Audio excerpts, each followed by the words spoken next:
तुझसे तो ना हो पाएगा। अगर ये लाइन सुन के आपका कभी भी अपने आप पे डाउट आने लगे और आप अपने लक्ष्य को छोड़ने का सोच रहे हो, तो आज की कहानी आप अपने दिमाग में रखना, बहुत हिम्मत देगी। तो हुआ कुछ यूं कि एक जंगल में एक बरगद का पेड़ था और उस पेड़ पे चील ने अंडे दे रखे थे और उसी पेड़ के नीचे जंगली मुर्गी ने भी अंडे दे रखे थे। एक दिन हवा का बहाव आया और एक चील का अंडा नीचे गिर के मुर्गी के अंडों के साथ मिक्स हो गया। अब समय बीता, अंडे फूटे, वो चील का बच्चा भी बाहर आया, पर वो तो मुर्गी के अंडों के साथ था। अब वो ये सोचते हुए बड़ा हुआ कि वो तो मुर्गी है।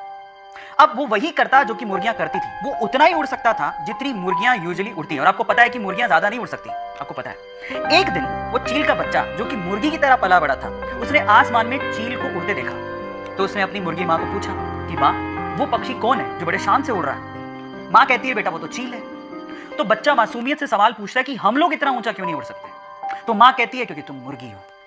और ये सोच के कि वो मुर्गी है, सेल्फ डाउट में कभी उसने ट्राई भी नहीं किया ऊंचा उड़ने का और सिर्फ मुर्गी बन के वो जीता रहा और एक दिन मर गया। अब क्या मोरल निकलता है स्टोरी का पता है? लोगों ने कहा, आपने मान लिया। आपने ट्राई भी नहीं करा कि शायद मेरी सच्चाई कुछ और है, मैं कुछ और हूं, वो सोचा भी नहीं और सेल्फ डाउट में ही आप खत्म हो गए। गाइस एक बात बताऊं, जीत अगर सुनिश्चित हो ना तो कायर भी लड़ जाते हैं।